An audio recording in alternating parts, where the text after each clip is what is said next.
हा, तर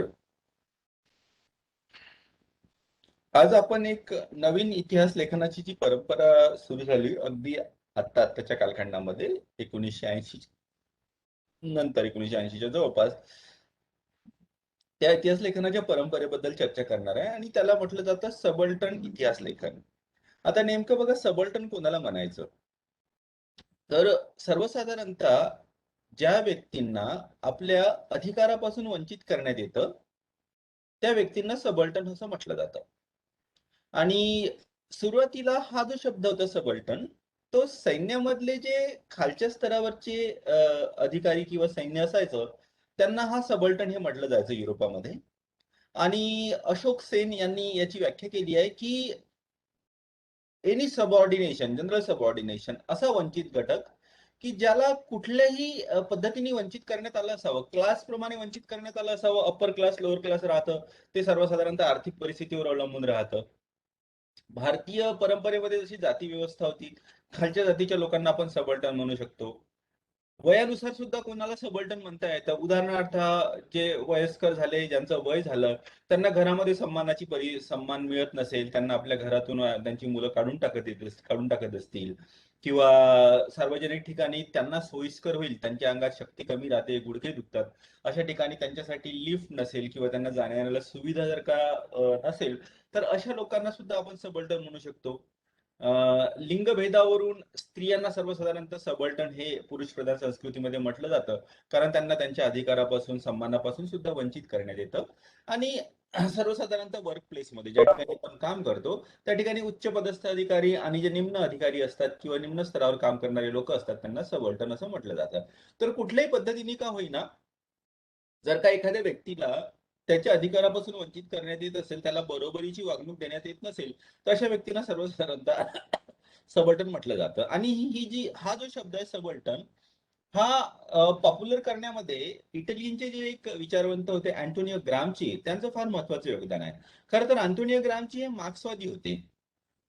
त्यांना मुसोलिनीच्या सरकारने त्यांना कैदेत टाकलं आणि कैदेमध्ये असताना आपले मार्क्सवादी विचारसरणी त्यांची सुरू होती. त्यांनी त्या दृष्टीने आपली डायरी लिहायला सुरुवात केली किंवा बाहेरच्या लोकांशी पत्रव्यवहार करायला सुरुवात केली. पण त्यांना भीती मात्र ही वाटायची की मुसोलिनी हा मार्क्स विरोधी आहे, मार्क्सच्या विचारांच्या विरोधी आहे. जर का आपण मार्क्सवादी विचारावर आपलं लेखन असं सुरू ठेवलं तर कदाचित आपले पत्र पकडले जातील आणि मग आपल्याला त्यानुसार आणखी जास्त सजा देण्यात येईल.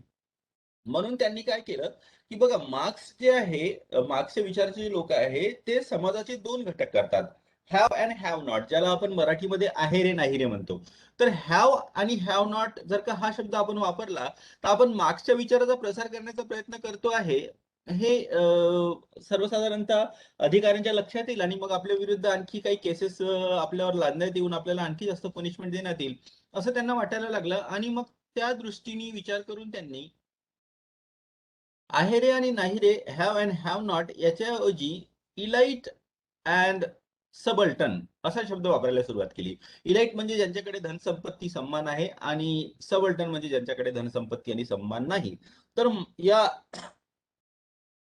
अँटोनियो ग्रामची, ज्याचा कालखंड 1819 ते 1891 ते 1937 होता, त्यांनी हा शब्द फार मोठ्या प्रमाणात पॉप्युलर केला. आणि तसंच त्यांनी आपलं जे लिखाण केलं, त्याचं जे लिखाण आहे सिलेक्शन फ्रॉम प्रिझन नोटबुक या मथळ्याखाली, याच्या खाली प्रकाशित झालेलं आहे.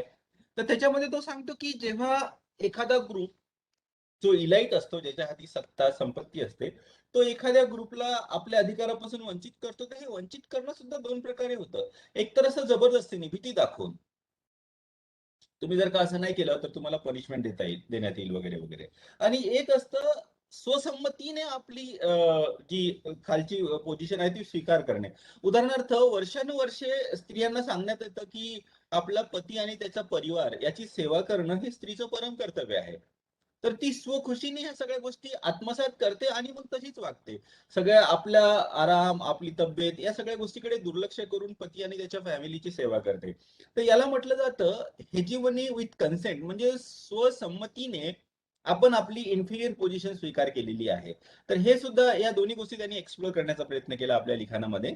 आणि भारत आणि दक्षिण आशिया यांच्या संदर्भात हा जो टर्म आहे सबल्टन, हा फार मोठ्या प्रमाणात पॉप्युलर करण्यामध्ये महत्वाचं योगदान आहे डॉक्टर रणजित गुहाचं. ते इंग्लंडमध्ये होते आणि त्यांनी जेव्हा हे ग्रामजीचं वर्क वाचलं तेव्हा त्यांच्या एक गोष्ट लक्षात आली की भारत आणि दक्षिण आशियातले बाकीचे जे देश आहे या देशांवरती युरोपीय देशांचा अधिकार फार वर्षानुवर्ष होता आणि या युरोपीय देशांचा अधिकार त्यांच्यावर वर्षानुवर्ष असल्यामुळे या लोकांना आपल्या अधिकारापासून आपल्या विकासापासून वंचित करण्यात आलेलं आहे. त्यांच्या साधन सामग्रीचा उपयोग हा युरोपीय देशाच्या विकासासाठी करून घेण्यात आलेला आहे.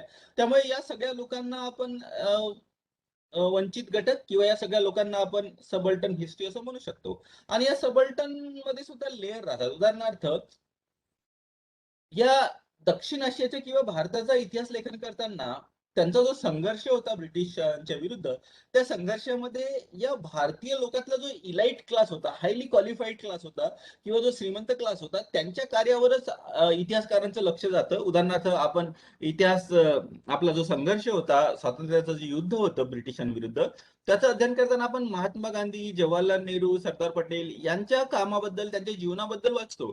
पण सर्वसामान्यांना स्वातंत्र्याकडून काय अपेक्षित होतं किंवा सर्वसामान्य व्यक्तीला स्वातंत्र्यानंतर त्याला आनंद झाला का किंवा सर्व स्वातंत्र्य लोकांनी ब्रिटिशांचा विरोध का बरं केला, त्याला ही गोष्ट समजत होती का की ब्रिटिश हे आपलं आर्थिक शोषण करत आहे. या सगळ्या गोष्टीला फार जास्त महत्व इतिहास लेखनामध्ये दिलं जात नाही आणि इतिहास लेखकारांचं जास्तीत जास्त लक्ष जे राहतं ते इलाइट क्लासवरच राहतं आणि ह्या सगळ्या उणीवा इतिहास लेखनामध्ये आहे.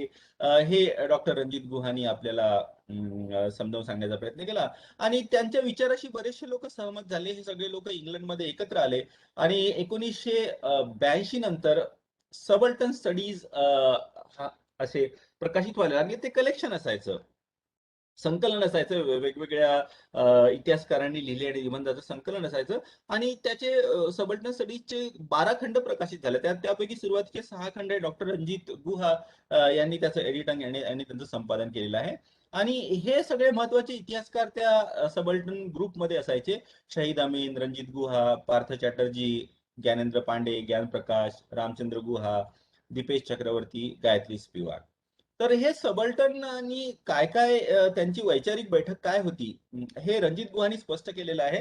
तर त्यांचं काय म्हणणं होतं हे मी तुम्हाला थोडक्यात सांगतो. त्यांनी सांगितलं की आधुनिक भारताचा जो इतिहास आहे तो प्रामुख्याने जे उच्च वर्ग होते त्यांच्यावर त्यांच्या जीवनाचं दर्शन त्या पुस्तकामध्ये मिळतं, त्या इतिहास लेखनामध्ये मिळतं.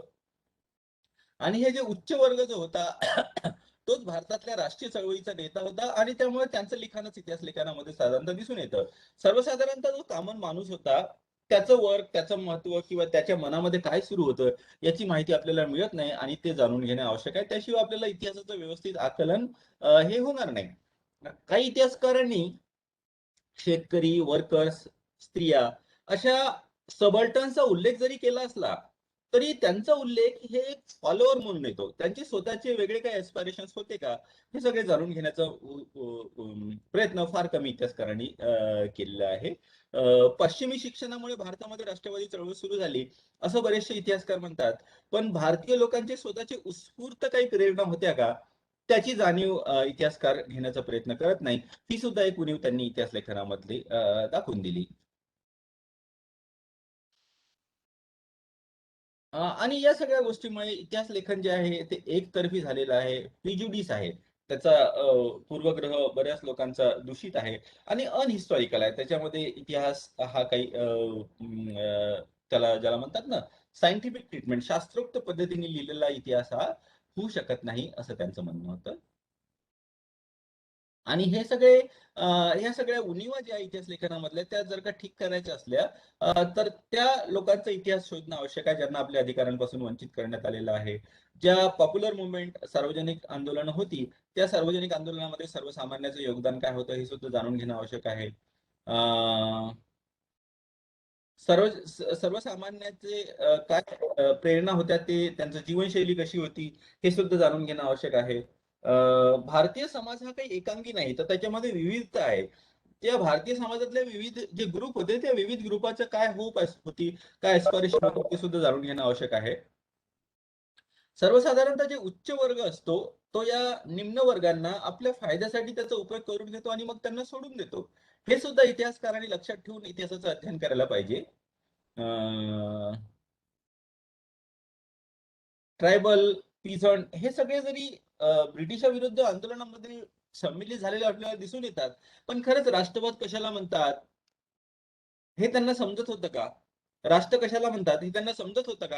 हे सुद्धा जाणून घेण्याचा प्रयत्न करायला पाहिजे असं ते म्हणतात. ट्रायबल लोक जे असतात, आदिवासी लोक, त्यांनी जे ब्रिटिशांविरुद्ध विद्रोह केली होती, त्याच्या मागचा उद्देश आणि राष्ट्रीय आंदोलनाचा उद्देश एकच होता का, की ट्रायबल लोकांचे काही वेगळे प्रेरणा होती किंवा त्यांच्या काही वेगळ्या अपेक्षा होत्या, हे सुद्धा आपण जाणून घ्यायला पाहिजे. आता हे सगळं जर का आपण जाणून घेण्याचा प्रयत्न केला, तर या सगळ्या ट्रायबल लोक, स्त्रिया, आदिवासी यांच्याबद्दलची माहिती आपल्याला फार जास्त लिखित साधनांमध्ये मिळणार नाही. कारण लिखित साधनांमध्ये जे इलाइट असतात, जे उच्च वर्ग असतो, त्यांच्याबद्दलची माहिती सर्वसाधारणतः दिसून येते. त्यामुळे जे non conventional sources of history आहे, त्या नॉन कन्व्हेन्शनल सोर्सेस ऑफ हिस्ट्रीचा सुद्धा उपयोग आपल्याला करून घ्यावा लागेल. उदाहरणार्थ फोक सॉंग असतात, पोवाडे असतात, लोकांमध्ये प्रचलित मौखिक कथा असतात. त्या सगळ्या मौखिक कथा, फोल्क स्टोरीज आपल्याला जाणून घेऊन त्याचा सुद्धा इतिहास लेखनामध्ये उपयोग करायला पाहिजे. हे सर्वसाधारणतः सबल्टन्सची एक वैचारिक बैठक होती, की इलाइट बेस जो इतिहास होता, इलाइट लोकांच्या जीवनावर, उच्चवर्गीय लोकांच्या जीवनावर आधारित जे इतिहास लेखन झालेलं आहे, त्याच्यातल्या उणीवा दूर करून ज्या घटकांना, समाजातल्या ज्या घटकांना आतापर्यंत वंचित, दुर्लक्षित करण्यात आलेलं आहे, त्या घटकांचा अभ्यासाचं अध्ययन करणं, हे प्रामुख्याने या सबल्टनची वैचारिक बैठक होती असं आपल्याला दिसून येतं. डॉक्टर रणजित गुहाबद्दल थोडीशी माहिती सांगतो आता. 1922 मध्ये त्यांचा जन्म झाला होता. सुरुवातीला मार्क्सवादी विचाराने ते बऱ्याच मोठ्या प्रमाणात प्रभावित होते. भारत, इंग्लंड, ऑस्ट्रेलिया या सगळ्या ठिकाणी त्यांनी शिकवलं आणि शेवटी ते ऑस्ट्रेलियात सेटल झाले. आणि ग्रामचीचं त्यांनी जे अध्ययन केलं, त्याच्यामुळे त्यांचे विचार बरेच प्रगल्भ झाले आणि तिथल्या बऱ्याचशा इतिहासकारांना, विचारवंतांना एकत्र आणून त्यांनी इंग्लंडमध्ये centre for south Asian cultural studies हे इंग्लंडमध्ये सुरू केलं. सबल्टन स्टडीजचं जे 12 खंड निघाले, त्यातले पहिले 6 खंड त्यांनी त्याचं संपादन केलेलं आहे. आणि त्या व्यतिरिक्त त्यांनी जे पुस्तकं लिहिली आहेत, त्याच्यापैकी महत्वाचे rule of property for Bengal, elementary aspects of peasant insurgency in colonial India, dominance without hegemony, history and power in colonial India, history at the limit of world history, an Indian historiography of India, हे सगळे ग्रंथ त्यांनी लिहिले. आणि त्यांनी हे subaltern स्टडीजचे 6 खंड जे काम केलं ते मी तुम्हाला सांगितलेलेच आहे. तर त्या व्यतिरिक्त सिलेक्टेड सबल्टन स्टडीज हा गायत्री स्पिवाक सोबतचा हा ग्रंथ त्यांनी संपादित केला. Rule of property for Bengal या पुस्तकामध्ये ब्रिटिश सरकारचं बेंगॉलमध्ये जे परमनंट सेटलमेंट त्यांनी आणलं, त्या परमनंट सेटलमेंट कशासाठी आणलं आणि त्याचा परिणाम सर्वसामान्य लोकांवर काय झाला, आर्थिक परिस्थितीवर काय झाला, हे त्यांनी जाणून घेण्याचा प्रयत्न केला. त्याच्यानंतरचं त्यांचं जे पुस्तक आहे एलिमेंटरी ऍस्पेक्ट्स ऑफ पीझंट इन्सर्जन्सी, तर हे जे एलिमेंटरी ऍस्पेक्ट ऑफ पीझंट इन्सर्जन्सी आहे, याच्यामध्ये सबल्टन इतिहासकारांनी कशा पद्धतीने काम करावं याचा आराखडा ते सबल्टन इतिहासकारांच्या समोर ठेवतात. आणि तसंच जो वंचित घटक असतो, तो विद्रोह करायला केव्हा प्रवृत्त होतो, पिझंट म्हणजे काय, शेतकरी, या शेतकऱ्यांनी जे विद्रोह केले होते, त्या विद्रोहामागचे कारण ते शोधून काढण्याचा प्रयत्न करतात. History at the limit of world history, याच्यामध्ये इतिहास लेखन आतापर्यंत कसं होत आलं आणि त्याच्यामध्ये काय काय उणीवा आहे, सबल्टनला त्याच्यामध्ये कशी जागा मिळालेली नाही याचा उल्लेख ते करतात.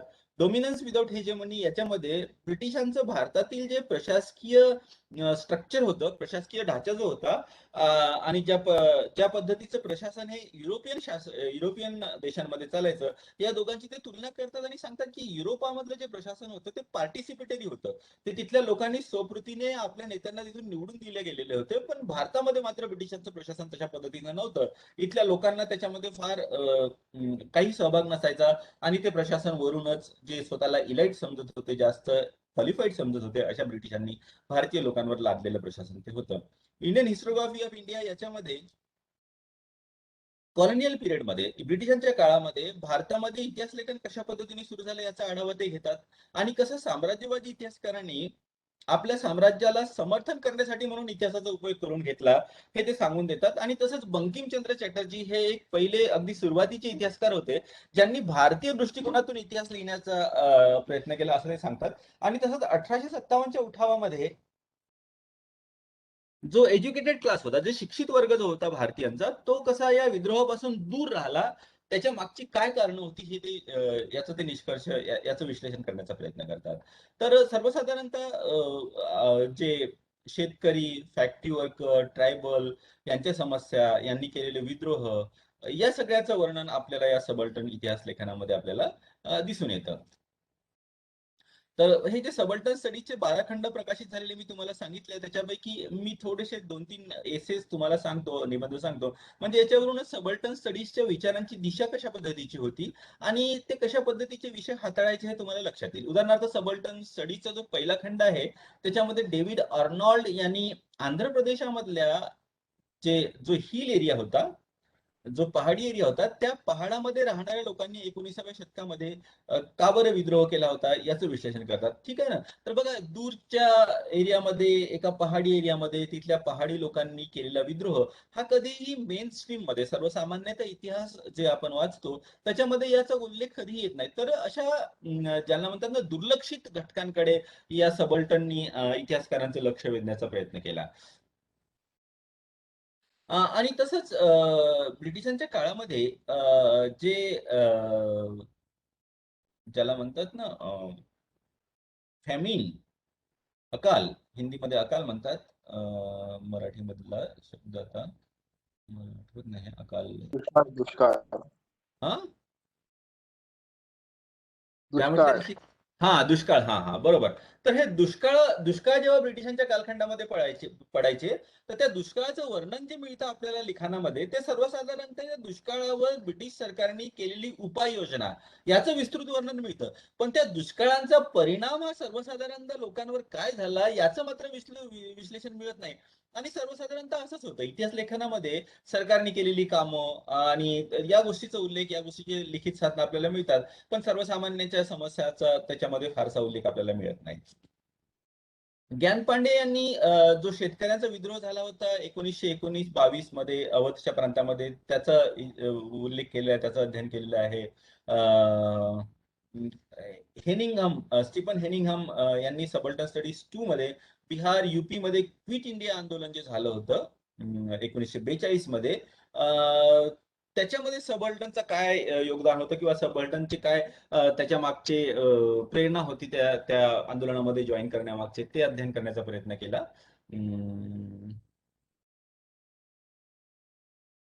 एन के चंदा यांनी जे गरीब शेतकरी आहे किंवा जे गरीब वर्कर आहे, अनएम्प्लॉयमेंट प्रॉब्लेम, याचं अध्ययन करण्याचा प्रयत्न केला.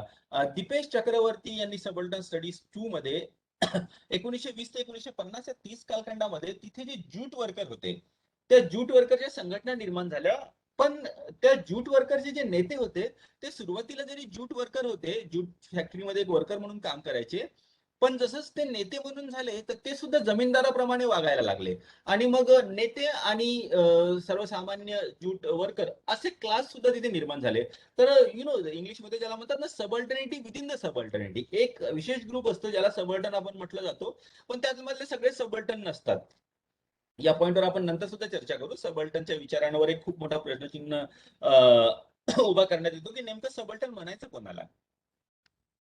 तसंच रामचंद्र गुहा यांनी जो निबंध लिहिला सबल्टन स्टडीजच्या 4थ्या खंडामध्ये हा प्रकाशित झालेला आहे, forestry and social protest in British Kumaon. तर ब्रिटिशांच्या कालखंडामध्ये, या कालखंडामध्ये 1893 ते 1921 मध्ये हा जो कुमाऊचा जो रिजन होता, त्या रिजन मध्ये लोकांनी ब्रिटिशांची जी फॉरेस्ट पॉलिसी होती, जंगल कटाई करून, मोठे मोठे झाडं कापून ते रेल्वे ट्रॅक तयार करायसाठी न्यायचे किंवा फॅक्टरीला द्यायचे, त्याच्या विरुद्ध त्या लोकांनी आपले आंदोलनं केली होती. त्याच्याबद्दलची चर्चा या निबंधामध्ये आपल्याला दिसून येतं. तर सर्वसाधारणतः बघा, हे सगळे जे विषय आहेत ते मेन स्ट्रीम हिस्ट्री ज्याला म्हणतो, सर्वसाधारणतः इतिहास ज्याला आपण म्हणतो, राजे महाराजे या सगळ्या विषयापासून दूर जाणारा बराच दूरचा इतिहास आहे. आणि ज्या घटकांकडे सर्वसाधारणतः दुर्लक्ष करण्यात आलं होतं, त्या घटकांचा इतिहास हे सबल्टन स्टडीजनी किंवा सबल्टन इतिहासकारांनी आपल्या लेखनामध्ये आणण्याचा प्रयत्न केला.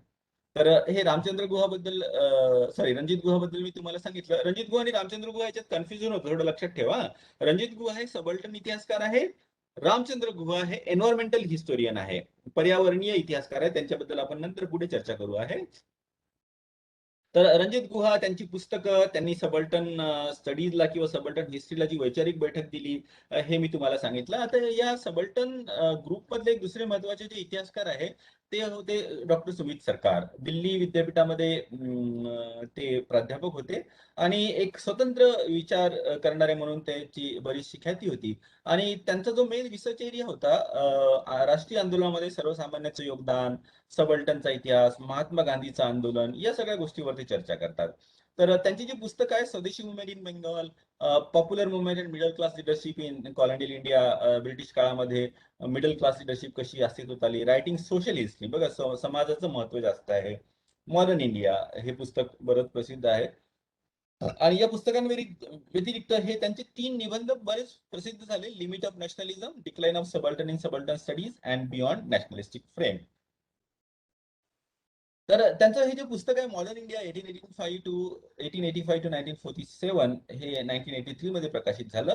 तर या पुस्तकाची एक वेगळी विशेषता अशी आहे की या राष्ट्रीय आंदोलनाचे जे नेते होते त्यांच्यापासून दूर जाऊन सर्वसामान्य शेतकरी, पीझंट, वर्कर यांना ते आपल्या पुस्तकामध्ये बरंच महत्वाचं स्थान देतात. त्यांच्या इन्स्पिरेशन, त्यांची आंदोलनं, त्यांचे विचार हे समजून घेण्याचा प्रयत्न करतात. हिल पीपल, ट्रायबल, या सगळ्या गोष्टीला ते आपल्या इतिहास लेखनामध्ये महत्व देतात.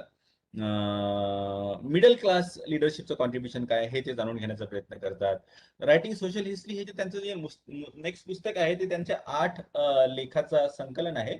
आणि या लेखनामध्ये ब्रिटिश कॉलोनियल रूल, ब्रिटिशांचं भारतातलं जे राज्य होतं त्याचं स्वरूप कसं होतं आणि इतिहासामध्ये छोट्या छोट्या गोष्टी सुद्धा कशा महत्वाच्या असतात हे ते सांगण्याचा प्रयत्न करतात. त्यानंतरचं त्यांचं जे आर्टिकल आहे, decline of the subaltern in subaltern studies, तर याच्यामध्ये ते इग्नोर्ड ग्रुपचं एस्पिरेशन काय आहे, समाजातल्या वंचित घटकाचं काय काय इतिहासाला योगदान आहे ते जाणण्याचा प्रयत्न करतात. हे त्यांचं योगदान जरूर आहे. पण एक महत्वाची गोष्ट 2000 AD मध्ये झाली, त्याच्यानंतर ते बरेच पॉप्युलर झाले. इंडियन काउन्सिल ऑफ हिस्टॉरिकल रिसर्चनी भारतीय आंदोलनाशी निगडीत बरेचसे जे साधनं होती ती प्रकाशित करण्याचा एक उपक्रम सुरू केला होता. आणि बरीचशी साधनं यांनी सुमित सरकार आणि सरदार पनिकर, हे दुसरे हिस्टोरियन होते, या दोघांनी जमा करून, कलेक्ट करून ते प्रकाशित, एडिट करून शेवटी प्रकाशनासाठी Indian council of historical research कडे दिले. तर त्यातले काही खंड प्रकाशित करण्यात आले, पण काही खंड प्रकाशनाच्या वेळेस त्यांच्या लक्षात आलं की याच्यामुळे ज्या रुलिंग पार्टीज आहेत, पॉलिटिकल पार्टीज, त्यांना फार मोठा धक्का बसेल. आणि मग त्याच्यामुळे ते प्रकाशन त्याचं थांबवण्यात आलं. आणि हे थांबवल्यामुळे मग इंडियन काउन्सिल ऑफ हिस्टॉरिकल रिसर्चवर फार मोठ्या प्रमाणात लेखकांनी आक्रमण केली, की लिखित आक्रमण अर्थात, आपला विरोध दर्शवला की तुम्ही हे प्रकाशित करा, खरं लोकांच्या समोर येऊ द्या. आणि या घटनेमुळे खरं तर सरकार आणि पनिकर हे जगभरात फार पॉप्युलर झाले. जगभरातले जे कम्युनिस्ट होते त्या सगळ्यांनी यांना, सरकार आणि पनिकर यांना समर्थन आपलं दिलं होतं. तर हे सरकार, सुमित सरकार, सुरुवातीला बरेच वर्ष त्यांनी सबल्टन इतिहास लेखनामध्ये आपलं योगदान दिलं. पण नंतर मग त्यांच्या लक्षात आलं की सबल्टन इतिहासकाराचा हा जो ग्रुप आहे, तो आर्थिक दृष्ट्या जी गोरगरिबांना वंचित करण्यात येतं, त्यांच्याकडे फारसं लक्ष न देता जे सांस्कृतिक दृष्टिकोनातून त्यांना वंचित करण्यात येतं त्याच्याकडे जास्त लक्ष देण्यात येत आहे, साहित्याकडे जास्त लक्ष देण्यात येत आहे. आणि खरं तर सुमित सरकार हे मार्क्सिस्ट होते.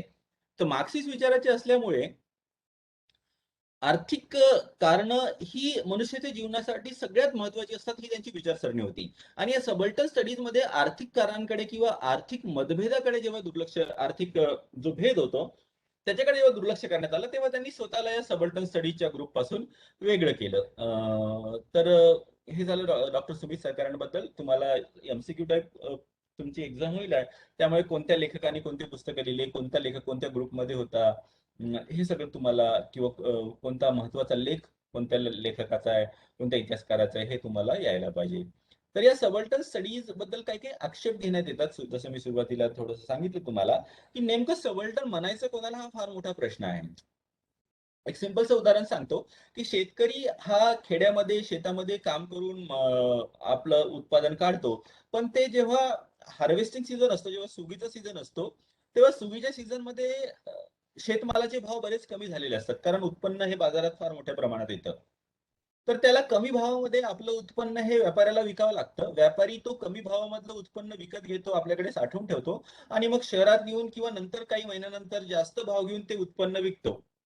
तर या मध्ये आपल्याला सबल्टन कोणाला म्हणता येईल? अर्थातच शेतकऱ्यांना. कारण शेतकऱ्यांनी जे परिश्रम करून जे उत्पन्न काढलेलं आहे, त्या उत्पन्नाचा फायदा हा व्यापारी आपल्या त्याच्याकडे पैसा असल्यामुळे किंवा त्याच्याकडे व्यापाऱ्याचं कौशल्य असल्यामुळे त्याला मिळतो.